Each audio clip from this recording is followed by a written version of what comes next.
Já estamos aqui ao vivo. Já vamos começar a nossa live de perguntas e respostas hoje, pessoal. Vamos esperar a Érica entrar. 2? Perguntas e respostas 2? Não, hoje. Ah, hoje? Que eu botei lá, não foi? Entendi. Deixa eu ver aqui, Maria Gomes.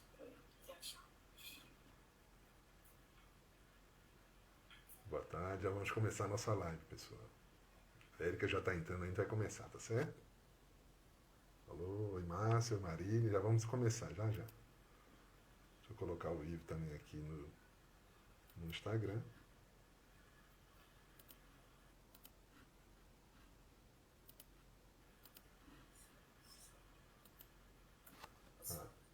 A Érica está por aqui já, deixa eu fazer o convite.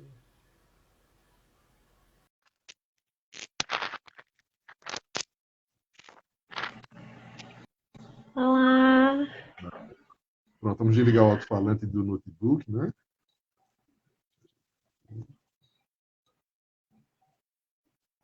Gente, achei que estava desligado. Pronto. Falta você abrir seu microfone no Facebook, né? Aqui? E desligar o alto-falante do notebook.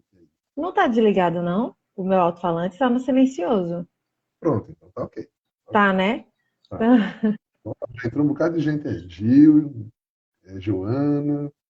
Ok, pessoal, Olá. sejam bem-vindos, tá certo? Hoje vamos dar início a um trabalho que a gente não fez ainda, que é um trabalho de perguntas e respostas acerca de pontos do Espiritismo. E a gente postou com alguma antecedência e surgiram diversas perguntas, né? Então, a gente vai tratar elas. E a gente queria dar algumas explicações antes de começar, né? Na sequência, a gente vai fazer a prece inicial, então pedir a nossa irmã Érica que faça essa prece inicial, e a gente vai responder as perguntas. Érica, você gostaria de dar uma boa tarde aí para o pessoal? Boa tarde, com muita alegria, né? Como você comentou, muitas perguntas, a gente ficou super feliz com essa interação e ver o interesse das pessoas em melhor conhecer e estudar a doutrina espírita, porque é a educação, né? O conhecimento, o estudar mesmo, que nos ajuda a prevenir muitas questões difíceis e a viver com muito mais qualidade. Então, assim, a gente ficou muito feliz, né? Porque nos surpreendeu muito. Até hoje pela manhã estava chegando perguntas, né? Verdade, verdade.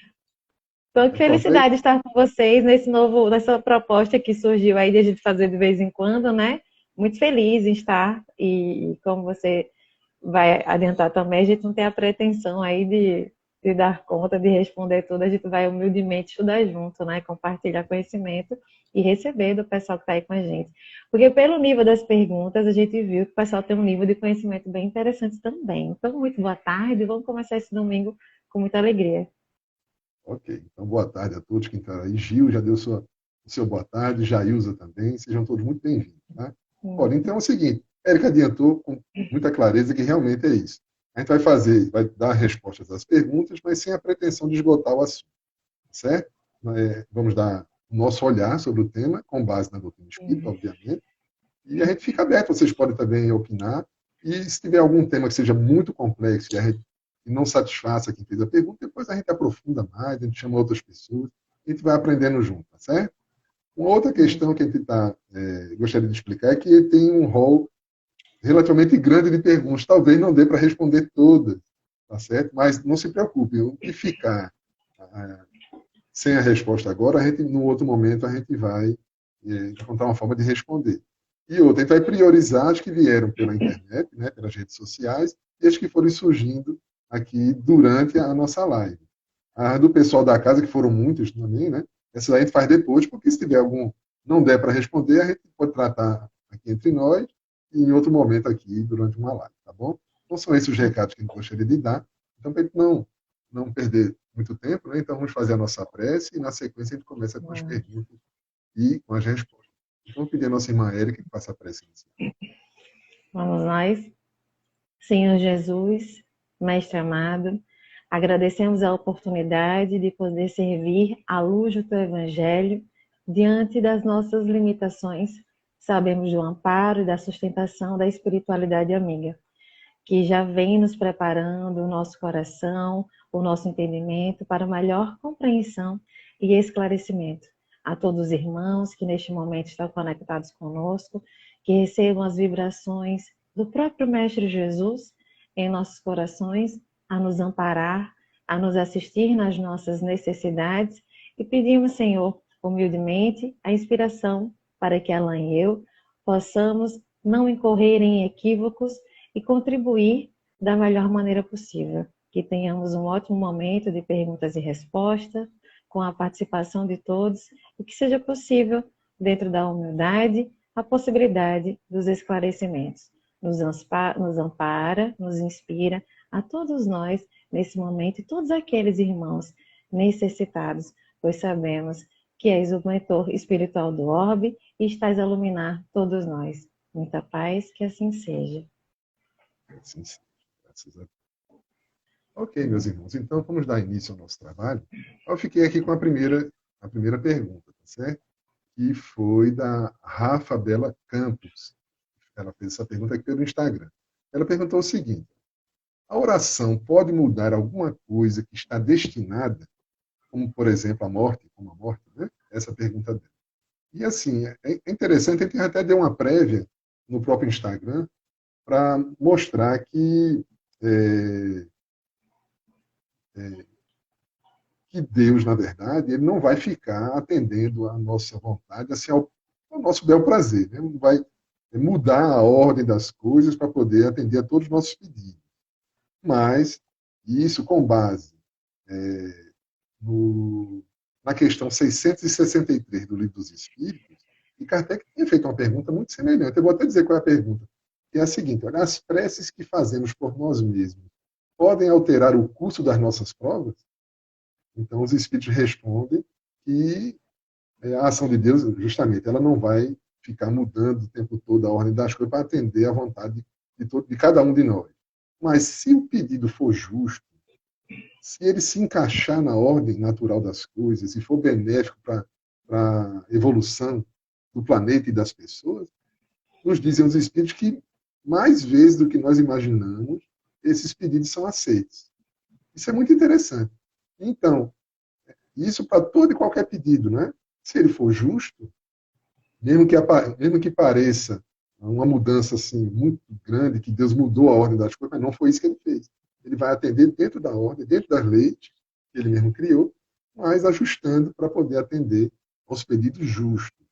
E aí vale uma observação, é que quando a gente fala da morte, a gente tem uma impressão, talvez seja alguém que herdou das religiões no passado, de que existe uma data milimetricamente registrada, destinada para a gente morrer, para morrer o corpo. Né?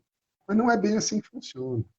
O que existe é mais ou menos uma quantidade de anos, né? Mais ou menos um período que a gente vai viver na Terra. Mas existem muitos fatores, não, além das preces, que podem interferir no momento da nossa morte. Por exemplo, os cuidados que eu vou ter com o meu corpo. Eu posso abreviar o momento da minha volta, porque não cuidei muito bem do corpo. Por outro lado, se eu cuidar muito bem, eu posso fazer com que estender um pouquinho mais essa minha existência, porque cuidei adequadamente do meu corpo. Por outro lado, existem situações, como no caso de Chico Xavier, que é chamado de moratória, né, no meio espírita. Quando a pessoa, independente dos cuidados físicos, mas do ponto de vista moral, é muito importante para uma comunidade, os espíritos, muitas vezes, obviamente com a autorização de Deus, né, eles podem fazer com que essa existência se estenda um pouco mais devido à importância daquela pessoa para a ordem natural das coisas, né, para o projeto de Deus. Então, isso aconteceu com o Chico, há quem diga que com o Divaldo também, né? Realmente são longevos, e a gente vê Divaldo com mais de 90 anos, com a lucidez e fala com a energia ainda, mesmo com o corpo cansado, mas consegue ainda fazer trabalhos que muitos de nós jovens não conseguem. Então, mostra que tem algo ali ajudando, né, para poder continuar. Gil está dizendo que a imagem está travando. A minha? A minha ou dos dois, Gil? Responder. E alguém mais estiver vendo a imagem travando, nos diga, por favor. Mas continuando, né? A gente vai vendo aí. Tem essa questão da moratória, mas tem outro detalhe bem interessante. A Gil está dizendo que para ela, Edson está dizendo que está normal. Pode ser alguma coisa aí na tua rede, então, gente. Tá certo? Dá uma olhadinha aí, por favor. Além da moratória, tem um outro caso muito frequente, que é a questão da melhora da morte. Todo mundo já deve ter ouvido falar nisso, né? De que a pessoa está ali hospitalizada, aí a família está orando, pedindo a Deus que mantenha aquela pessoa viva, que ela fique bem, e a Manuela está dizendo que está normal. Normal. Então é contigo aí, Gil. Voltou, né? Muito bem. Vamos seguir. Então, gente, inclusive eu passei por isso com meu pai. Meu pai estava hospitalizado, estava numa situação muito crítica, e a gente ficava ali orando, pedindo a Deus que o ajudasse, que ele ficasse bom, que ele continuasse com a gente. Num dado momento, ele ficou bom assim, nem parecia que estava doente, conversando com a gente, deu uma melhora assim, significativa. A gente relaxou um pouquinho, foi para casa, naquela noite mesmo ele desencarnou. Nos dizem algumas revelações espíritas, né, de que os amigos, eles, através de fluidos, eles dão uma incrementada, né, para poder o espírito ter uma melhora ali, mas é momentâneo, porque a família, com aquele apego, aquelas preces ali, está prendendo aquela entidade. Né? Chegou o momento dela partir, o corpo já não está mais com condições de abrigar. Então, tem esse detalhe também. As nossas preces, elas, de um lado positivo, ela pode modificar e ajudar, porque pela importância da pessoa, mas pode atrapalhar o desencarne também de alguns dos nossos queridos. Né? Então, a gente tem que orar, pedir, mas sempre fazendo a nossa prece e entregando a Deus para que a vontade dele seja feita. Por aí, né, gente? Ok? Vamos para outra pergunta? Érica, é contigo. Vamos. Foi ótimo, porque você já fez uma introdução para a pergunta seguinte, né? Que é isso. Gostaria de saber, na visão espírita, qual foi a consequência do desencarne da Marília Mendonça, né? E aí você fez uma introdução muito boa. Por consequência, a gente entendeu um pouco assim a questão de como é a continuação, né? Essa consequência. E aí eu acho interessante também a gente lembrar que existe um planejamento reencarnatório. Há um projeto, quando a gente vai reencarnar, junto com o nosso mentor e uma equipe especializada nessa área, né? Desse retorno, em que é preparado e a gente, na verdade, a gente sabe, a gente tem uma noção, um planejamento, uma participação. Como a Alan bem colocou, ele não é engessado, não é que isso é aquilo, mas há uma noção, porque a vida é subjetiva, a gente não está aqui como robôs, né? Existe a lei de ação e reação. Então, conforme a gente vai agir, como a Alan bem colocou, se eu tenho um cuidado, um zelo com o meu corpo, pode ser que eu venha a ter uma longevidade maior. Se eu tenho no meu organismo uma predisposição, no meu projeto reencarnatório, uma predisposição ao câncer, mas eu começo a ter um cuidado também, para além do biológico, né, a questão da alimentação, mas também com meus pensamentos, me educando os meus sentimentos, aproveitando essa sagrada oportunidade que é a reencarnação para o meu melhoramento, muitas vezes, se eu viesse a ter um tumor maligno, ele pode ser que venha benigno. Então, eu passe por aquela experiência ainda, mas de forma menos traumática, né? Que tenha um impacto melhor e que não leve ao se despedir desse corpo material. Então, quando veio a questão da pergunta da Marília Mendonça, me ocorreu, né, a questão do Livro dos Espíritos, quando vem abordar as mortes prematuras, que vai falar mais especificamente das crianças, mas quando você vê uma pessoa jovem, com um bebezinho, também para a gente uma morte prematura, é considerada prematura, mas que havia aí, estava dentro desse projeto, desse planejamento. Um aspecto que ficou muito reconhecido por crentes e incréus, assim, espíritas e não espíritas, a importância da missão dela, que se destaca, do empoderamento das mulheres, né? Da coisa da sofrência do feminino, essa fala desse poder, do quanto ela contribuiu, que essa é a fala que a gente pode ter.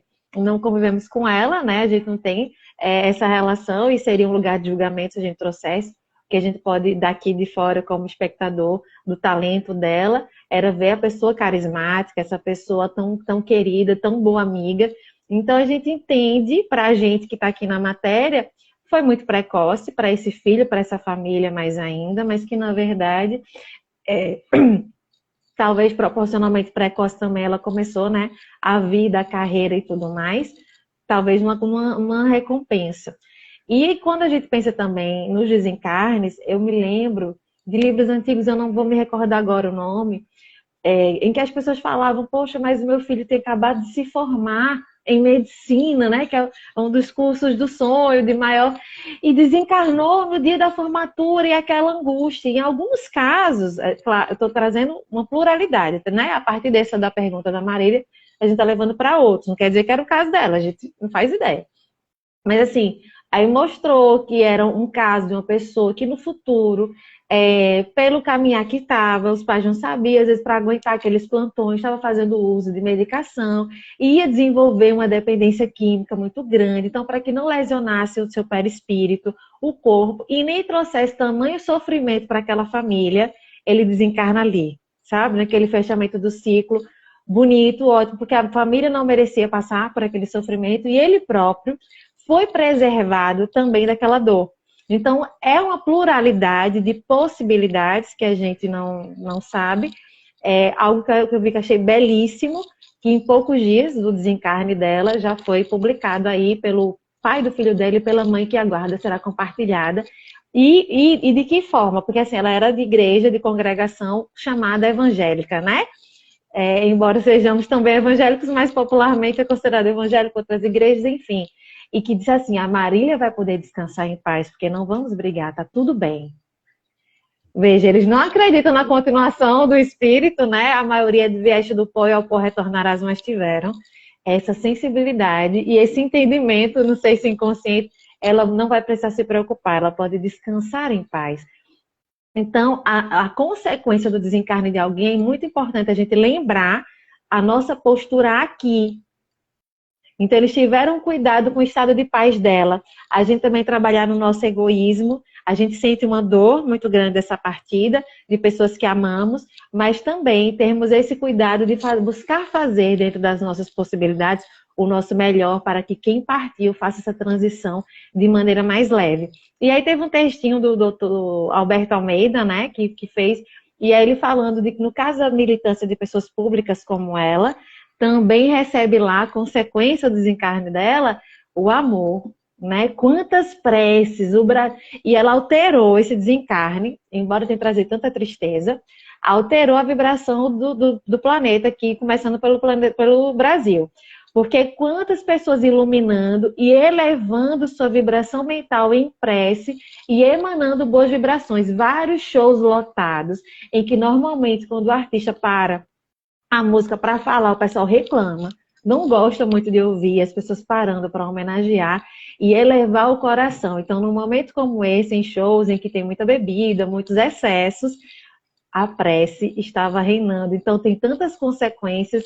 Tem a consequência da saudade. Um lado, é natural que muitas pessoas se sintam inconformadas, mas quantas consequências bonitas também a gente pode ver algumas, mas certamente tem muitas outras.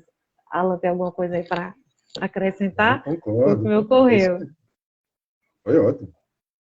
Essa pergunta foi a Keila lá de Natal, Rio Grande do Norte, que mandou para a gente. Olha que legal, outro estado aí participando com a gente, né? Ok, vamos para a próxima? Oh. Entrou várias pessoas aí. Né? Gil comentou que o caso da mãe dela houve a questão da melhora da morte também. Vitória entrou dando boa tarde. Josemar. Beto Moura entrou aí. Olá, Beto. Daqui a pouco vamos chegar na sua pergunta. A pergunta dele Bom, gente, então a pergunta agora é da Jaquiele Borges, é aqui de Caruaru, e ela fez pelo Instagram. E a pergunta é interessante. Quando a pessoa foi assassinada com diversos traumas, como se dá a evolução dela no mundo espiritual? Pergunta interessante, né? Alguém que passou por um drama desencarnado de uma forma violenta, assim, como é que acontece? Como é que ela se vê? Como é que ela se encontra no mundo espiritual?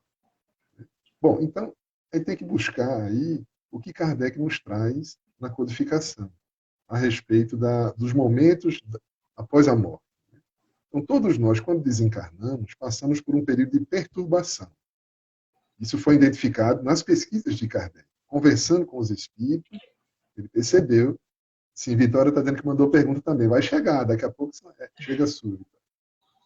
Está na agulha aqui, viu? É a próxima. Então, é a próxima. Então, veja, existe esse momento de perturbação após a morte. Agora, essa perturbação, ela varia de pessoa para pessoa. Ela pode ser de alguns momentos, alguns minutos, algumas horas, ou dias, meses, anos. Vai depender da situação que a pessoa se encontra, o espírito. E uma das coisas que mais dificulta, o que faz com que essa perturbação seja maior, é que é o fato da pessoa ser muito apegada à matéria. Quanto mais apegado nós somos à matéria, à vida que nós levamos aqui na Terra, mais dificuldades teremos para nos readaptarmos, nos readequarmos ao mundo espiritual. Isso faz muito sentido, porque a gente, até quando vai se mudar de uma casa para outra, se a gente for muito apegado àquela casa, à vizinhança, àquele lugar, quando a gente vai para outro lugar, a gente fica morrendo de saudade, não fica bem, né? Leva um tempo até a gente se readaptar. Mas se a gente não for muito apegado àquele lugar, rapidamente a gente se adapta lá àquela outra condição. O mesmo ocorre conosco nessa mudança. É algo muito simples, porque mudou de moradia, voltamos para a nossa verdadeira casa. Mas muitas vezes guardamos as impressões daqui. E no caso das mortes violentas, isso se torna mais presente ainda, porque pega a gente de surpresa. É diferente de alguém que está doente, muitos anos ali, o corpo vai devagarinho perdendo a sua energia e a pessoa vem a desencarnar. No caso das mortes violentas, essa perturbação naturalmente era um pouco mais forte. Mas o interessante aqui, gente, a gente vê, somente Jaquiele, né, que, na verdade, mesmo nos casos de assassinato ou outras mortes violentas, acidente aéreo, acidente de carro, mesmo nesses casos em que haja uma perturbação, a pessoa está ali muito confusa, mas não falta a assistência espiritual. Então, nossos guias, nossos familiares, os amigos que estão lá nos aguardando, eles vão nos atender, vão nos socorrer e nos ajudar nesse processo de readaptação. Então, mesmo uma pessoa que foi assassinada com tiros, ela não vai, mesmo que ela tenha uma vida, morreu assim porque estava ligado ao crime e acabou se envolvendo num tiroteio e levou os tiros, mesmo nesse caso, mesmo sendo uma pessoa que está envolvida com o crime, ela não está completamente abandonada de forma alguma. Sempre haverá nossos guias, nossos espíritos amigos que vão cuidar de nós. Os suicidas também, né? Na obra de Ivone Pereira, Memórias de um Suicida, a gente vê que existe uma verdadeira colônia espiritual, o Hospital de Maria de Nazaré, que cuida daqueles espíritos que desencarnaram através do suicídio. Então, ninguém fica. Isso é extremamente consolador, já tem uma perguntazinha lá para frente que a gente vai falar, que a doutrina espírita nos traz, que a vida prossegue após a morte, e além de prosseguir, nós estamos amparados. Ninguém está desamparado. É óbvio que quanto mais a gente se perturba, né, durante a nossa vida aqui na Terra, mais dificuldades vamos ter na volta ao mundo espiritual. Mas isso é temporário, e muito embora possa para o espírito parecer que é muito tempo, muito sofrimento, mas um dia ele retorna, ele reencarna, retoma suas experiências, se recupera, e todos nós estamos fadados a chegarmos à perfeição um dia. Então, a vida na Terra é cheia de experiências, e por mais dolorosa que seja a nossa desencarnação, nós estamos protegidos. Então, Jaquiele, eu acho que é por aí, tá certo? Então, a evolução no mundo espiritual da pessoa que foi assassinada vai ter algumas dificuldades pela violência, né, como ele partiu, mas aos poucos ele vai se recuperando, certo? Alan, e a gente quando estava assim, se preparando, né, para esse momento, que as perguntas foram bem no capricho, né? A gente até comentou a questão que também tem um aspecto que depende, a gente até lembrou dos cristãos, né, que era uma morte violenta você ser devorado por leões. E aí, a depender da situação da pessoa, antes mesmo ali ele já nem sentia, o corpo já adormecia, o espírito já plainava nas alturas, e que até deixava, aspas, assim, para o público, sem graça também aquele circo dos horrores, porque eles não reagiam, não estavam sofrendo, o espírito não estava mais nem ali. Então, muitas vezes a gente vê uma morte violenta, a gente fica muito chocado, porque para quem ama alguém que né, desencarnou por uma morte violenta, a gente desenha muito esse momento na mente, né? Fica pensando como foi, passou por isso, porque às vezes a pessoa fez vários absurdos com a pessoa, mas muitas vezes, de acordo com o merecimento daquele espírito, ele não viveu aquilo mais, né? Então, a depender de como foi, qual a conexão com essa violência, muitas vezes também esse espírito foi preservado, não viveu aquela dor em si, né? Também. Muito bem lembrado, Érica. Olha, o Beto Moura mandando vibrações carinhosas aí pra gente. Obrigada. Valeu, velho. Sempre, maravilhoso. Pode ir. Olha Tá aí, vamos lá, foi Vitória, né? Vitória. Quando sonhamos com alguém que faleceu e essa pessoa está feliz, é porque ela veio te mostrar? É, né?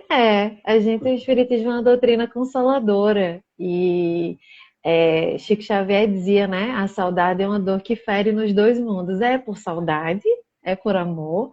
E que bom que esse espírito estava num nível de ajuste, de equilíbrio, que tinha condições de vir, de estar bem e transmitir a você esse bem-estar. Muitas vezes a gente se queixa, poxa, eu queria tanto sonhar com meu pai, com minha mãe, com meu avô. Eu não consigo sonhar, e não vem uma carta, não vem uma psicóloga, não vem, não vem. Às vezes aquele espírito ainda não está em condições, né? Então, para preservar você também, é que às vezes não vem. Tanto tem o nosso merecimento, de a gente já receber esse consolo, e o merecimento, quando a gente fala, muitas vezes ele é equivocado, porque parecendo Deus acha que a gente merece, não merece. E muitas vezes é a gente que está muito fechado, o pensamento muito cristalizado, se é uma pessoa que não tem entendimento nenhum de espiritualidade, se não está nem um pouco aberto, o espírito pode estar disponível para se comunicar, para se manifestar, e o outro não. Às vezes até esquece do sonho, ou acha que foi só um sonho aleatório, enfim. Existem sonhos que são resultado da manifestação do nosso inconsciente, que é um desejo nosso, mas numa situação como essa, como a gente está com saudade, a probabilidade maior é que, de fato, sim, por que não, ter sido uma visita dessa pessoa amada, para mostrar que está bem sim, para saciar um pouco dessa saudade. Pode até ser que isso também tenha acontecido de outras vezes e você não lembre. Às vezes a gente não acorda lembrado do sonho em si, mas acordamos com a impressão que esse sonho deixou, com aquelas influências. Às vezes a gente acorda se sentindo tão bem, especialmente feliz, quando a gente retorna à matéria, né, na vigília, nessa conexão com a matéria, a gente às vezes não está lembrado, ou lembrado de uma experiência que teve no plano espiritual. Mas a sensação vem, né? Então, acordei tão ruim, não sei por quê, eu dormi tão bem, não dormiu bem, você só não acordou. Mas no sono, durante esse momento, não foi, às vezes, para bons lugares ou não recebeu boas visitas. Então, você lembrou, teve a felicidade de lembrar, que bom, é um presente a mais conseguir lembrar. Mas existem situações também em que pessoas acham que não receberam essa visita, mas receberam e acordam com aquela sensação boa, de bem-estar, mas não conseguem identificar de onde que foi. Mas como a Alan bem lembrou, estamos sempre amparados. A Vitória está até falando aí, que sou eu com o tio dela, que faleceu e ele estava feliz. Ai, Com que todos os sonhos. linda. Muito bem, Vitória, é isso mesmo. Né? E interessante esse tema, Érica, me permita comentar um pouquinho, Sim, claro. para a gente ver como é importante a gente se preparar para dormir, não é?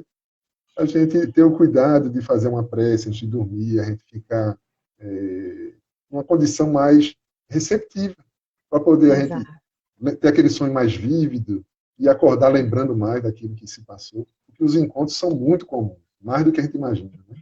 Exato. Inclusive, tem gente que faz, às vezes quando eu vou dormir eu já estou com tanto sono, não tenho nem criatividade do que pensar em fazer a prece. No Evangelho segundo o Espiritismo, lá no finzinho tem a coletânea de preces e tem uma delas, é a hora de dormir, que é pedindo justamente essa influência, essa boa orientação para que o sono tenha o nosso espírito do caminho por bons lugares, né?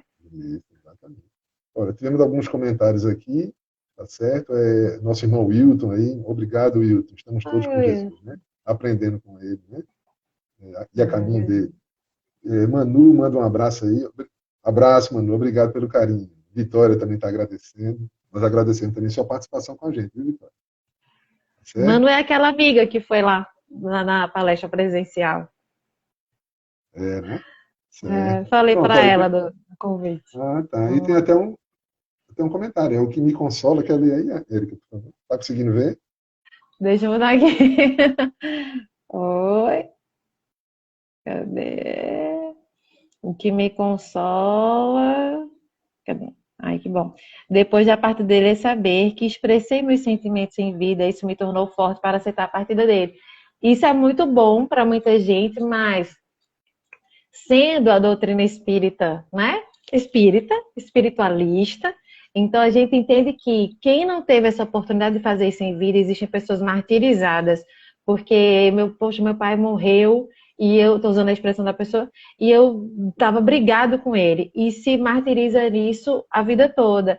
Então, que importante a gente saber que a morte continua, que era muito válido se tivesse conseguido dissolver as arestas e as dificuldades aqui, reencarnados. Mas não, a gente pode fazer isso em prece. A gente sabe que pode fazer isso em prece. A gente pode fazer isso numa visualização, né, numa meditação, e visualizar a imagem dessa pessoa em que você diz: eu sinto muito se eu não soube te compreender, eu te amo, perdoe minha imaturidade daquele momento, e que não precisa estar encarnado para a gente conseguir ter esse contato, e que a prece chega. Se porventura, no momento em que for feita a prece, o espírito não tiver condições de receber, quando ele tiver condições, ele receberá. Um exemplo muito tranquilo disso é na obra O Nosso Lar, né? E que virou filme, e o André Luiz, depois que já saiu do umbral, porque lá ele não estava conseguindo receber a oração de forma, a prece de forma direta. Então, quando ele já está no nosso lar, naquela colônia espiritual, ele tem acesso.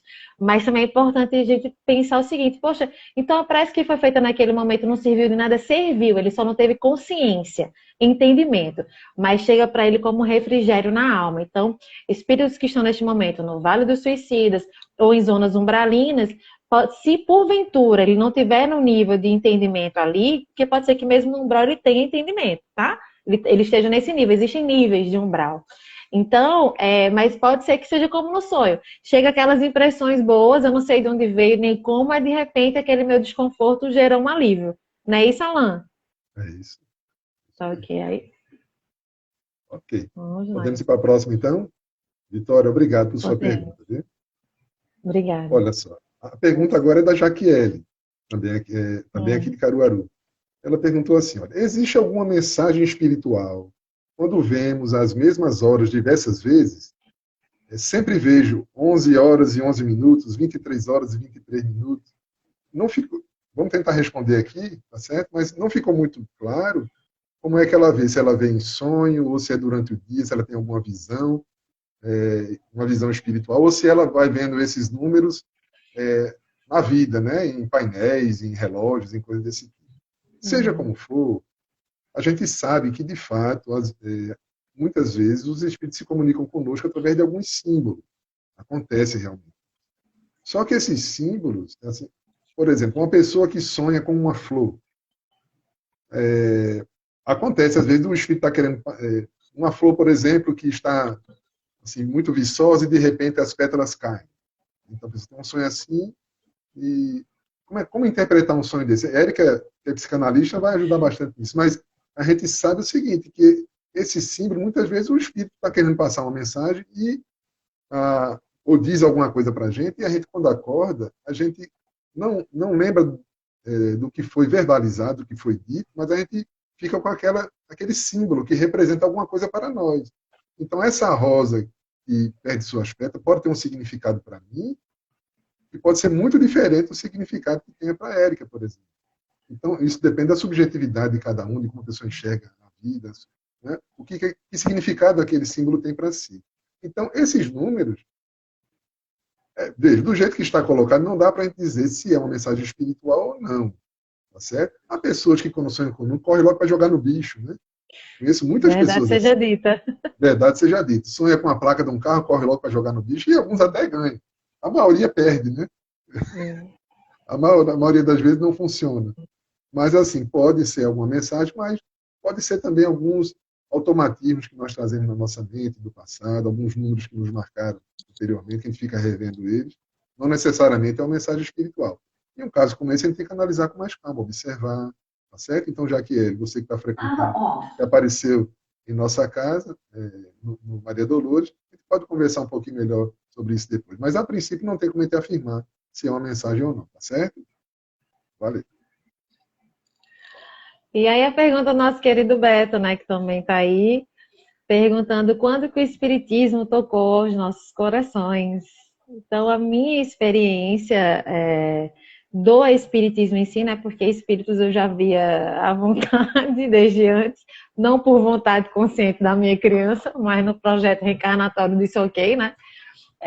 eu dormia mal muitas vezes, porque quando a gente relaxa, né, a nossa consciência, inclusive, muita gente questiona por que os espíritos normalmente aparecem à noite, quando a gente vai dormir, e à noite assusta. Porque durante o dia a gente está ocupado, está com a mente concentrada em muita coisa, eles não têm muito espaço, não tem tanta oportunidade. Então, à noite, quando a gente relaxa, eles conseguem ter esse melhor acesso. Então, à noite, começava o negócio, né? Como na linguagem do Beto, começava o teitei da coisa. E aí eu me assustava, eu ficava incomodada. Não é que eles vinham me assustar, mas eu ficava assustada com aquilo. E isso me desgastava, então muitas vezes eu ia dormir com os meus pais e aquela coisa toda. Até que, isso eu morava na Paraíba, eu percebo mais essas manifestações quando eu morava em Campina Grande. Quando eu morava em Olinda, minha mãe conta do quanto que eu conversava, mas eu não me assustava. Mas por volta dos 5 anos eu me assustava. E aí vim pra cá, meu avô morava aqui, viemos passar férias aqui, vamos assistir Paizinho na AME. Não fazia ideia do que era AME, não, mas vamos, né? Vou voltar aí, na família vai, a criança vai. Cheguei lá, numa casa grande, uma rampa, só que quando eu botei o pé lá, 50 milhões de pesos e quilos que eu carregava nas costas e que eu não fazia ideia de que eu carregava, saíram. E eu fiquei leve. E aí eu olhei para trás para ver cadê o meu peso e eu disse, que lugar é esse que a gente tá que tirou isso de mim? Era o meu entendimento, tirou isso de mim. Esse lugar é muito incrível. E aí fui entrando, eu fui querendo conhecer, e a gente tá onde? Que lugar é esse? Porque não tem cara de nada, né? Centro espírita não tem aquela. A igreja tem aquelas coisas pontudas, né? A arquitetura de igreja tinha um padrão, imagens. Espiritismo, eu não sabia. Então me colocaram na sala das crianças, meu avô estava onde eu não sabia, quando foi ao final eu estava maravilhada. E aí eu vi que os meus tios, que tinham a minha idade, toda semana iam para lá, para um negócio chamado evangelização infantil. Eu disse, como vocês são felizes, vocês estão aqui toda semana. E eu não conseguia ouvir o que a evangelizadora falava, porque eu estava contemplando a energia do lugar, olhando para os meus tios com admiração, e outras primas minhas que estavam naquele dia, todo mundo foi acolhido. E eu disse que, meu Deus, na minha cidade não tem um lugar desse. Então eu voltei para Campina Grande, dizendo à minha mãe, eu quero ir no lugar daquele igual do meu avô. Eu não sabia que lugar, não entendi o nome. E vivia aperreando. Então, assim, tocou meu coração porque já trouxe um alívio.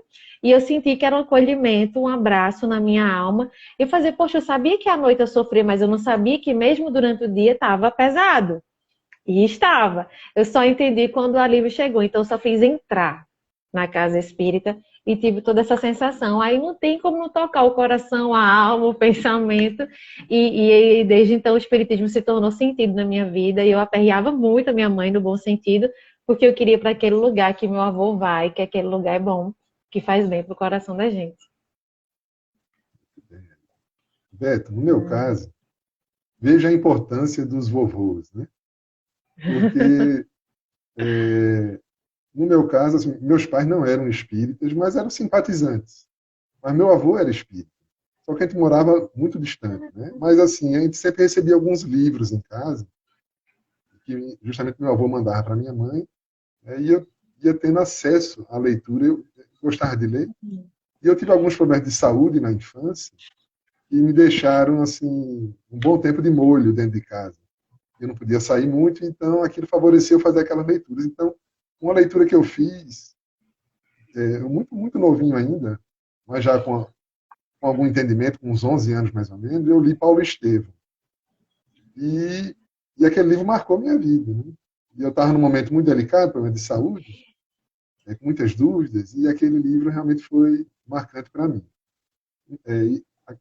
Embora eu já viesse lendo o Evangelho, o Livro dos Espíritos, né, mas não frequentava nenhuma casa espírita. Depois, com meu avô, quando eu vim morar aqui, me mudei, fui morar em Recife, aí meu avô me levava para assistir as palestras públicas, eu ia realmente para o centro com ele, e eu fui me encantando. Agora, uma das coisas que me marcou muito é que meu avô ele era muito amigo de Elias Sobreira. Os dois trabalharam juntos quando começou o trabalho de campanha do quilo aqui no Nordeste. Que Elias Sobreira é quem trouxe do Rio de Janeiro e espalhou aqui no Nordeste o trabalho da campanha do quilo. E eu tive a honra, né, por conta da amizade do meu avô, de visitá-lo algumas vezes na sua casa. E ele realmente era uma pessoa diferenciada. Viu? Era realmente, e é ainda, né, desencarnou. Tive, inclusive, o visitei alguns dias antes de desencarnar. estava bem doente, mas mesmo assim doente, precisava ver a energia dele e a felicidade. Ele não, em nenhum momento uma reclamação, nada. E aquilo ali era muito inspirador para mim. Então, quando eu fiz a primeira campanha do Quilo, eu me lembro como se fosse hoje, a primeira vez, mais ou menos com 19 anos de idade, eu fiz a campanha do Quilo chorando o trajeto inteiro, as vibrações dos guias, e aquilo me marcou muito. Então, teve esses momentos aí que foram especiais, mas porque ao longo do tempo, em trabalhando, tem muitos momentos que nos tocam, né? Mas esses aí eu destacaria como sendo os mais significativos, certo? Que lindo, né? Realmente são muitos momentos. A gente reduz porque a gente está em live, né? É. Mas eu, pessoalmente, na minha infância em si, eu tenho muitos episódios. Olha a pergunta de Janaína, que é lá da casa, né? Ô, A Érica, Lu já... Érica, Oi, só um minutinho. oi. É que faltou a da Gil, que chega, a questão que chegou depois da Gil, né? Que é a questão do Ah, autismo. do autismo, Que é, perdão. gostaria de saber qual a visão espírita em relação ao espectro do autismo. Pois é. Para Que é você que mesmo. tem filhas gêmeas, né? Isso, exatamente. Inclusive. E que aí eu lembro que na pergunta que você mandou para mim, ela estava falando as duas são gêmeas, as duas têm autismo e personalidades tão diferentes, né? Isso. Eu achei essa observação importante, primeiro, para a gente lembrar que nós somos singulares mesmo, né? E que o autismo não torna ninguém igual. Um autista não é igual a outro autista. Para a gente começar nisso daí, né? Mesmo que hoje em dia, como ela colocou, espectro autista, né? Transtorno do espectro autista, TEA. Até pouco tempo atrás, havia algumas classificações, Asperger, né, que é aquele que teria uma intelectualidade mais desenvolvida, etc. Mas percebeu-se que estava havendo um elitismo nesse sentido. Você é um autista Asperger, como se isso fosse um status, etc. Então, convencionou-se, tudo está no espectro, está dentro do espectro. Então, existem aspectos, antigamente, né, inicialmente até comentei com ela que teve uma entrevista do Chico Xavier, muito lá atrás, para Hebe Camargo e Nair Belo. Até hoje eu não entendo como foi que surgiu a entrevista com elas especificamente. E algumas reflexões outras. E Alan fez uma ponderação, disse, Alan, para a gente colocar isso em live, né, a gente requer. Existem vários perfis mesmo de autista. Tem o autista verbal e o não verbal, né? Tem aquele autista que se fecha em si mesmo tanto que não chega a verbalizar. Existem aqueles que têm convulsões, que têm uma situação que é mais dramática do que tantos outros, né? Então, esses mais dramáticos, Joana de Ângeles, através da mediunidade do Divaldo Franco, vai dizer que muitas vezes é o espírito, a convulsão, né? Sacudindo o corpo, querendo sair, querendo retornar. A gente vai ver, eu penso que é no Evangelho, né, Lan? Que estarmos reencarnados aqui, a gente se sente tá meio como um cárcere, né? Que o desencarne a gente se assusta, mas na verdade a libertação. A nossa verdadeira casa espiritual é lá, não é aqui. Aqui, de fato, é a passagem. Então, o autista, qual é o traço que mais marca? A gente vai perceber a dificuldade de interação, a dificuldade de conviver, né, com pessoas, de interagir. Então, quem tem a bênção de receber, na sua função materna, de quem lhe é confiada essa missão, é colocado como sendo pais e mães muito especiais, porque a maternidade não é para todo mundo. E a maternidade de filhos que trazem uma singularidade tão específica é muita confiança, né? Que Deus confia esses filhos a mães, assim, porque diz que tem uma capacidade de amar muito mais abrangente ainda. Tem tanta gente que não consegue se conectar com a função materna, e aí quando são filhos que vêm com alguma dificuldade, ainda que seja lá por volta dos 4, 5 anos que tem, os pais às vezes já ficam meio assim, né? E que esses pais, eles têm um alargamento na sua capacidade de amar ainda maior. E que também é merecimento, né, desses filhos que vêm, né, com essa mãe. Existem autistas que serão autistas em função de consequências, sim, de existências anteriores, algum aspecto danoso na área mental, mas a gente vai perceber que existem também aqueles que vêm por missão, né? Porque o autismo ele também tem uma relação com uma forma de ver o mundo diferente do que a gente vê. Eles são mais introspectivos, a gente às vezes é muito expansivo e esquece de olhar para dentro. Então, o autista ele traz uma forma de ver o mundo diferente.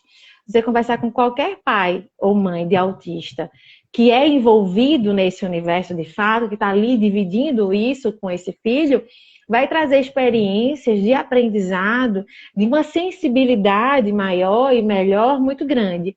Em contrapartida, o aprendizado do autista é conseguir se abrir, né? Aproveitar a reencarnação nesse sentido para interagir nas relações humanas. Pode vir de um trauma, de ter confiado e ter sofrido demais, porque eles são muito mais fechados, a forma de fazer contato ela é um pouco mais bloqueada. E a gente vai perceber autistas que antes, onde se havia bem menos estudos nesse sentido, o desenvolvimento deles ao longo da reencarnação era muito pequeno. E a gente tem visto uma expansão, um crescimento e um desenvolvimento na funcionalidade desses autistas, que começavam muitas vezes com um nível de autismo mais elevado, né, com dificuldades maiores, mas trouxe uma capacidade de expansão. Então, como é bom e como é importante a gente não limitar, né? Antigamente os diagnósticos eram mais limitantes. Olha, é autista, então ele só vai fazer isso, só vai fazer aquilo. Fechava e engessava. Hoje não, a gente está vendo que quando até o Juan Danilo, que é médico que é médico do Divaldo Franco, que ele é autista, é médico, inclusive tem uma abordagem terapêutica própria dele para trabalhar com autismo, é médico, né? Então, vai trazer essa sensibilidade, mas alguns têm uma dificuldade maior, mas vão expandindo e a gente não tem como limitar, não tem como mensurar. Então, a dedicação e o amor, era isso que eu ia falar dele, ele disse que Divaldo fez. Então, a gente vê que o amor, né, é muito importante para o autista. Aí ele diz, para tudo, né, Divaldo? É a cura de tudo, é o amor, não só para quem está no espectro do autismo. Então, muito amor, que bom, quando vem uma pergunta assim de uma mãe, é a demonstração desse interesse, né, desse amor e desse aprendizado mútuo. Porque confiando nessa mãe, confiando nessa família, esse filho autista, ele vai conseguir se abrir mais para o mundo. Porque esse fechamento é a dificuldade de confiar. E a gente não pode julgar, né? Nos dias de hoje, cada vez mais, a gente está melhorando, mas ainda é muito difícil de a gente confiar no outro para a gente não se machucar. É o que eu consigo, assim, pincelar. Alan leu umas coisinhas também. Ok, não é isso mesmo, Érica, eu concordo com você. Inclusive aqui o pessoal, segundo o nosso amigo Beto, diz que é o TT espiritual, né? Lembrei a coisa que você lembrou, assim, da missão que às vezes os pais têm dificuldade de ter um laço entre eles e como eles têm que se voltar mais para a família. Quando uma criança vem com necessidade maior, você precisa se dedicar mais, porque o nível de dependência é maior. E aí, muitas vezes, o espírito aceita vir com o transtorno para poder contribuir nesse elo do casal também. Existe essa possibilidade também. O Gil está concordando aí com as colocações, está botando aí, o amor é a definição. Ela que é a mãe de duas meninas, gêmeas, autistas, né? Lá de Arco Verde, Coisa nossa amiga linda. Gil. Muito bem. A Manu, Érica, antes de ir para a pergunta da Janaína, a Manu, que é lá de Recife, é nossa conhecida de longas datas, aí, lá do Jeff, ela está fazendo uma pergunta sobre a cremação. Né? Se o espírito, quando desencarna e é cremado, se ele fica sentindo, né? Ali se queimando, tudo. E também para comentar sobre a família que guarda as cinzas. Como é que é isso? Como é que é essa questão? Então, a gente gostaria de comentar. A gente já falou um pouquinho no início que existe uma perturbação após a morte e o espírito ele leva um tempo até ele completar o processo de desencarnação. E a sabedoria popular, em todos os tempos, nos coloca aí o velório, né? É justamente aquele tempo que a gente passa ali, deveria ser para a gente orar pela pessoa, para ajudar nesse processo de desencarnação. Infelizmente, a gente usa para falar mal da pessoa, fazer fofoca, coisa desse tipo, que acabam atrapalhando, perturbam um pouquinho a pessoa que está ali naquele processo. Mas, como a gente já falou no início, tudo isso depende da evolução espiritual de quem está partindo. Há espíritos já numa condição mais elevada, então assim que ele desencarna, ele já é encaminhado. Né? Assim que ocorre a morte do corpo, ele já rapidamente é encaminhado e não fica ali junto aos despojos. Mas aquelas pessoas que são muito ligadas à matéria, quanto mais ligado à matéria, quanto mais ligado àquele corpo, mais dificuldade vai ter de se afastar dele. Então, é uma questão de... É uma atração que a gente mesmo cria. Então, por isso que Chico Xavier, até, se não me engano, é num do Pinga Fogo, acho que é nesse caso, ele diz que é importante levar algum tempo, acho que 72 horas pelo menos, para se fazer a cremação. Para dar tempo, né? A gente não sabe como é que está a condição do espírito. Pode ser que ele esteja ainda com dificuldade de se afastar do corpo, então é preferível esperar um pouquinho para não fazer imediatamente a cremação. Mas não quer dizer que todo aquele que foi cremado está ali se queimando, no mundo espiritual, sentindo as chamas. Porque a gente já viu aqui que existe todo um socorro espiritual também, né?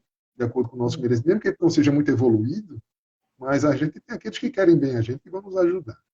Tá certo? E com relação a guardar as cinzas, veja, a gente respeita quem usa tem essa tradição e esse cuidado, né? A gente tem que respeitar, mas assim, que é necessário não é.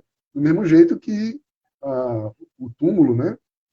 Quando a pessoa é enterrada, aqueles ossos que estão ali, tem aquele cuidado de manter ali, mas é por uma tradição, também é bom porque a pessoa, no contato lá no cemitério, se lembra de quem partiu. Se a pessoa precisa disso, né?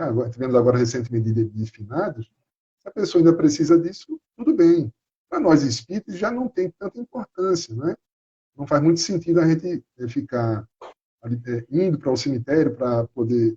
Porque a gente pode, em qualquer lugar, fazer a nossa ligação mental com o nosso ente querido. As cinzas, a gente não utiliza muito essa prática. Mas quem o faz, a gente respeita. Mas não quer dizer que o espírito esteja ligado àquelas cinzas. Eu acho que é por aí, viu, Manu? Érica, se quer comentar alguma coisa? Gil está dizendo Muito interessante bom. a questão da cremação. Diga lá. E bem como também, porque o padrão do espírito é que vai determinar esse apego. Bem como o de ser enterrado, né? Isso. E aí ver a depreciação do corpo. Quando o espírito ele é apegado, ele assiste tudo aquilo, ele sente. Né? Ele tem toda aquela sensação. E os próprios crematórios também, eles por eles mesmos, eles dão 72 horas. Né? Eu sei porque o vovozinho foi cremado, ele pediu para ser cremado porque a família voltou de uma cerimônia de cremação e todo mundo voltou muito bem, muito consolado. Ele viu que as pessoas ficaram bem, ele disse, então eu quero ser cremado. Sim. Porque, né, e foi muito lindo, coloca assim como se fossem luzes vindo buscá-lo, né? Quem não assistiu à cerimônia e tiver oportunidade, é muito consoladora, realmente. E aí eles fazem um efeito, o caixão vai como que foi para a luz. Então cria uma simbologia bacana. Mas, assim, da cremação é a mesma angústia de quem fica pegado a quem vai ser enterrado também, né? Que também não é fácil. Agora é aqui, né? À luz da doutrina espírita, pergunta da Janaína. A pílula do dia seguinte é considerada abortiva? Pergunta boa, né? Muito, como todas, mas assim, bem necessária, porque aí a gente está contribuindo para a prevenção. Na questão 344 do Livro dos Espíritos, Kardec pergunta o seguinte: em que momento a alma se une ao corpo? Né? E aí a resposta é que a união começa na concepção. Então, a pílula anticoncepcional ela vai ser um risco. Pode ser que a pílula consiga chegar antes da concepção, mas, assim, se não houve concepção, porque quem toma não sabe, né, se engravidou ou não, toma para garantir, mas não está garantindo. A garantia é a prevenção. Então, assim, houve concepção, tanto a pílula do dia seguinte ela se torna abortiva, como a gente conversou também, em alguns casos o DIU também. Porque aí o DIU ele meio que repele, às vezes, dá uma vazada, tanto que tem gente que engravida com o DIU, mas tem casos que a concepção e o DIU consegue, então é prevenir e não remediar. Então é muito arriscado, a probabilidade é muito grande, sim, de ser abortiva, porque se houve a concepção, já tem ali um espírito ligado a você. Claro que esse vínculo, ele vai, a própria resposta continua dizendo, esse vínculo ele vai aumentando, vai evoluindo conforme a gestação se dá, né? Mas é arriscado. E é mais para abortivo do que não. Então, todo método, né, que houve a concepção, ou a fecundação, qualquer método que interrompa a partir daí, ele tem a característica de abortivo. Isso. Ok. Bom, nosso tempo está acabando. Tem mais uma pergunta aqui, mas é uma pergunta... Bom, vamos tentar responder ela assim. Talvez passe um pouquinho aqui do tempo. Certo? É a pergunta do nosso irmão Ayrton, também aqui da nossa casa. Que é a seguinte: como a doutrina espírita enxerga a teoria e ideologia de gênero? Uma pergunta boa, porque o tema é bastante polêmico, né? É complexo, a gente não tem a menor pretensão de esgotar ele aqui, mas o que ele pode adiantar é o seguinte, que a doutrina espírita, que ele está perguntando é como a doutrina espírita enxerga. A doutrina espírita não tem uma posição oficial sobre esse tema, como tem sobre outros, tá certo? Mas por que isso? Porque ela não quer dar essa posição oficial? Não, não é por isso, não. Quando a gente vai lá no livro A Gênese, no primeiro capítulo, nós temos lá o caráter da revelação divina. Desculpa, da revelação espírita. E Kardec explica ali num capítulo inteiro quais são os pensamentos que a gente pode considerar como doutrina espírita, como revelação espírita. Não são todos. Tem que obedecer a determinados critérios. Tá certo? Então, por exemplo, ele dá um exemplo lá o seguinte. Será que os espíritos, quando morrem, né, quando ocorre a morte do corpo, eles têm a impressão de que ainda estão vivos? Isso é uma questão. Para poder... O Espiritismo diz que, sim, acontece e muito. Mas como é que Kardec chegou a essa conclusão? Ele entrou em contato com diversos espíritos, milhares de espíritos, através de diversos médios, e obteve esses relatos e pôde registrar, e assim comprovar, na metodologia que ele criou, de que realmente existem espíritos que, embora tenham desencarnado, olham para o seu corpo espiritual ou perispírito e acham que ainda estão aqui entre nós encarnados. É assim que surgem as ideias, os posicionamentos espíritas, né? Nesse caso, especificamente da ideologia de gênero, o Espiritismo não deu ainda uma posição oficial. Precisa mais pesquisa, precisa mais comunicação. O que existe são algumas opiniões de alguns médiuns, de alguns estudiosos, que dão sua opinião pessoal sobre o assunto, e alguns espíritos que falaram sobre isso em alguns livros. Mas não o suficiente ainda para que haja o controle universal, que é a proposta de Kardec, para ser uma teoria espírita, tá certo? Agora, tem algumas questões que o Espiritismo nos traz, que nos dão alguns sinais. Tem um texto de Allan Kardec, que é muito interessante, está na Revista Espírita de janeiro de 1866, que ela trata, é uma perguntazinha assim, tá certo? As mulheres têm alma? Vê que artigo interessante. As mulheres têm alma é um artigo que Kardec escreveu na Revista Espírita de 1866. O texto é maravilhoso, recomendo que vocês dêem uma lida depois, tá certo? Não vai dar tempo de ler aqui. Mas ali ele mostra que mesmo lá em 1866, né, ele dizia o seguinte, que hoje é ridículo a gente pensar que a mulher não tem alma, dizia Kardec. Mas há pouco tempo, ele diz, há pouco tempo, esse pensamento era muito comum. Veja, não faz muito tempo que a humanidade considerava que a mulher não tinha alma. E que interessante. Aí ele discorre, mostrando os contatos que ele teve com os espíritos, né, de que não é bem assim, que a mulher, após a morte, ela continua viva, então, portanto, tem alma. E mais do que isso, ele chega à conclusão, a partir da comunicação dos espíritos, de que o espírito não tem sexo. Ou seja, não existe um espírito masculino e um espírito feminino. O que existe é que, quando a gente retorna ao mundo espiritual, a gente pode se apresentar como homem ou mulher, normalmente a gente se apresenta conforme a última encarnação. Mas o espírito em si, ele poderá reencarnar como homem ou como mulher, conforme as necessidades da sua evolução. Porque a mulher e o homem na sociedade desempenham papéis diferentes, que esses papéis também mudam muito, né? Porque basta a gente... Hoje eu vi um esporte espetacular, me emocionei muito com duas coisas. Uma corredora americana, que ela correu 6 maratonas em 42 dias. 6 maratonas, que são 42 quilômetros, se não me engano. Alguma coisa assim, em 42 dias. E aí, resultado, isso é completamente fora dos padrões, porque o que se recomenda é que se corra de 2 a 3 maratonas ao longo de um ano, uma temporada. Ela correu 6, e correu bem, né? Há pouco tempo atrás, como se diz, as Olimpíadas não permitiam, né? Ou seja, nas primeiras Olimpíadas, a mulher participasse porque se dizia que o corpo feminino não tinha condições de participar daquele tipo de atividade. Ou seja, os papéis eles evoluem ao longo do tempo. Hoje em dia a mulher está provando aí que faz muitas coisas e o que ela tiver em condição de fazer e quiser, ela vai e faz mesmo. Né? E depois passou o caso da Raíssa, né? A Raíssa Leal, menininha sensacional brasileira, que é um encanto e uma inspiração para todos nós. Mas, enfim, nós reencarnamos num corpo feminino ou masculino para desempenhar um determinado papel que vai ajudar a evolução do espírito. Mas todos nós temos necessidades de todos os tipos para desenvolver. Jesus é um espírito completo, né, que reúne toda a amorosidade, com toda a virilidade possível, mas tudo com equilíbrio.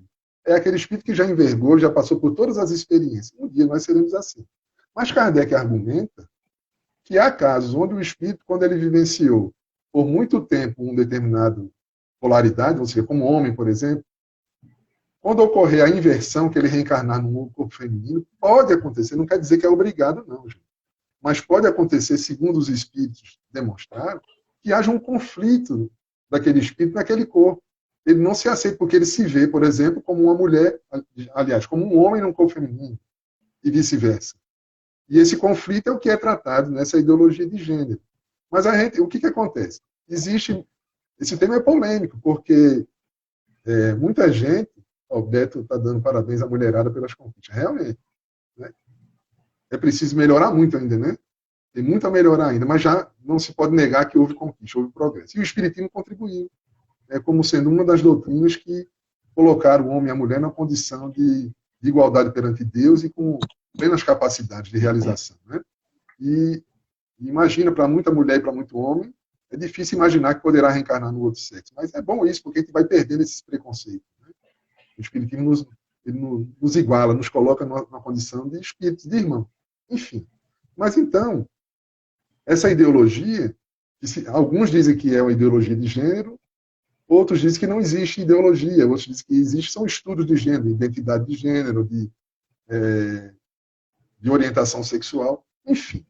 O que importa para a gente, né, já que não há uma posição oficial se existe ou não ideologia de gênero, se existe um movimento mundial para poder fazer com que as crianças, por exemplo, elas cresçam sem definir se são meninos ou meninas, nesse aspecto a gente acha que não é o mais adequado, porque não me parece que seja a solução para aqueles que tenham conflito. Eu acho que outras medidas poderão ajudar os que têm conflito no seu corpo. Veja, a gente não está falando aqui da homossexualidade ou da homoafetividade, porque quem é homossexual ou homoafetivo, ele não está insatisfeito com o corpo dele. Apenas o seu desejo sexual é para uma pessoa do mesmo sexo. A gente está falando aqui daqueles que estão em conflito, né?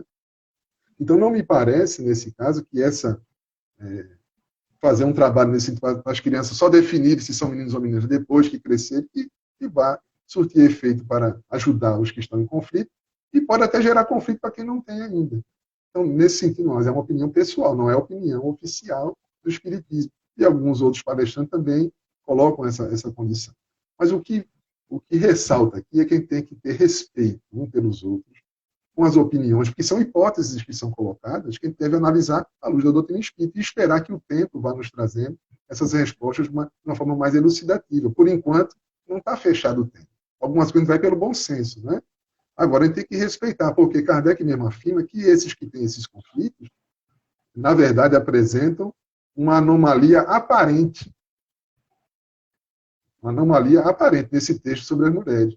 Porque, na verdade, o que está ocorrendo é essa inadequação, ele está com dificuldade de se adequar àquele corpo. Ele está vivendo um conflito, como existem muitos outros. Quem de nós não tem conflito com o próprio corpo? Se não na questão do gênero, mas assim, um nariz que a gente não gosta, é uma parte do nosso corpo que a gente não gostaria que fosse assim, e muitos levam isso muito a sério. Então a gente tem que aprender a respeitar, então deixar de zombaria, de críticas, de raiva, de ódio com os que são diferentes, né, de nós, mas que diferentes, mas aparentemente que no fundo, em essência, nós somos todos iguais, mas temos nossas particularidades. E assim, o cuidado para a gente encontrar um caminho de equilíbrio nas questões de sexualidade, porque, parodiando a Jesus, né, quem de nós pode atirar a primeira pedra, em qualquer caso? O que em termos de sexualidade, Érica, você, psicanalista, você sabe muito bem. Todos nós, com algumas exceções, somos muito desequilibrados na área sexual. Isso vem de inúmeras encarnações. A gente está treinando aí. E o nosso desafio é a gente encontrar o equilíbrio entre a libertinagem e o puritanismo. E tem que encontrar um equilíbrio entre esses dois extremos, né? a gente se equilibrar como um ser humano saudável. Então, meus queridos, a gente vê um pouco por aí. Mas, Érica, se quiser complementar, o nosso tempo está chegado, mas... Tá chegado, né? Maravilhoso, uma das melhores explanações que eu já vi até hoje, porque como você bem colocou, é polêmico e seu embasamento foi todo maravilhoso. A gente já passou, não cabe mais perguntas, né? A gente fez 9 perguntas. Eu vou pedir licença para inserir, porque eu acho que vai ter relação com a prece final, que é a pergunta, eu acho que é muito necessário, eu tenho uma dúvida nessa área, eu queria responder. Como podemos ajudar alguém que apresenta uma mediunidade ostensiva, descontrolada e vem nos pedir orientações? Eu vou ser bem sucinta. Quando vem o espírito e você sente que aquilo vai te perturbar, confia, como a Alain bem colocou, a gente está sempre assistido. O mentor daquele espírito que está em perturbação e veio perturbar, às vezes com a intenção de perturbar e às vezes não veio com a intenção, mas está perturbado e acaba perturbando. Uma coisa que eu aprendi com meu vovozinho: olha, segue com esse irmão espiritual que está ao teu lado, que veio te ajudar, vai com ele que ele pode te ajudar. Né? E isso alivia e é imediato, porque aquele espírito precisa de ajuda. Mas se é um espírito que veio te obsidiar e não veio querendo ajuda, veio querendo perturbar, aí você olha para o teu mentor e diz: me ajuda aqui, me dê força e, por favor, encaminhe esse espírito, porque ele é encaminhado, ele sai. Uma vez que ele for embora, olha para você, o que é que precisa ser trabalhado em você para não atrair mais, porque a gente não é vítima de obsessão, nós somos parceiros, é uma parceria que a gente não recomenda, mas então vê o que é que a gente precisa trabalhar na gente. Por isso, orar e vigiar, né? Tem gente que faz, eu oro tanto, não resolve, porque a gente esquece de vigiar. Um sozinho não dá conta, tem que ser os dois, essa é a recomendação do Cristo. Ok. Olha, a Marília está falando aí, perfeita a colocação, eu creio que é sobre essas duas questões, as duas De perguntas gênero, anteriores, né? né? Ok. Muito bem. E aqui no Facebook tivemos várias colocações, assim, não houve perguntas, mas o pessoal dando seu alô, Maria da Salete, que é nossa amiga lá do Esperança, Alain Moura Filho, Plínio, José da Casa, José Souza também da casa, José Nil, que fez uma das perguntas, né? Essa, Renata inclusive. Borges, essa inclusive, exatamente. É. Olga Calado, Anselmo Monteiro, e a Renata dizendo que está com saudade do tempo que a gente visitou lá e trabalhamos, inclusive, no Esperança, né? Aqui e ela está dizendo que espera que a gente possa fazer uma visita. Vamos programar, né? Vamos nos programar. Aí temos aqui Josemar também, parabéns, Eric e Alain, obrigado. Obrigado também, Josemar. Ah, Tá cheiro. certo? Pessoal, é o seguinte, nós demos contas de todas as questões que vieram pelas redes sociais e faltaram algumas, e não só algumas do pessoal da casa. Acho que faltaram foram do pessoal da casa, depois a gente conversa sobre elas e, numa outra oportunidade, a gente responde. Tá? Passamos um pouquinho do horário, mas acho que foi interessante, né? Ricardo entrou aí. Oi, Ricardo, boa noite. Boa tarde, né? Érica, você quer fazer as considerações finais? Eu vou fazer a prece na sequência para encerrar. Agradecer demais a interação, né? Tanto de antes como do durante. E estamos abertos aí para o depois, né? Para quem quiser continuar. Foi muito uma experiência boa, tanto para a gente, para precisar revisitar alguns conteúdos e a nós mesmos. Então, assim, obrigada pela confiança, né? Como confiaram na gente. Gratidão também a Alan para me convidar para fazer essa parceria aí, essa confiança também. Como é sempre muito bom trabalhar com você nessa paz. A nossa gratidão pela assistência da espiritualidade. Eu penso que a gente conseguiu responder com o equilíbrio necessário e tão importante. Então, os benfeitores que estão sempre nos amparando, como você bem colocou. E domingo tem reunião presencial, né? Isso. Bem lembrado. Daqui 15 dias, live de novo. Isso. Na semana que vem, nosso irmão José Neto, né, aqui de Caruaru mesmo, vai estar presencialmente conosco. E daqui a 15 dias teremos outra live com o nosso irmão Tiago, lá de Bezerros, do Apolo. Olha, coisa boa, querido. A live vai ser boa. Vai. Pessoal, vamos fazer nossa prece de encerramento, certo? Agradecendo a todos pela presença, viu? Grande abraço.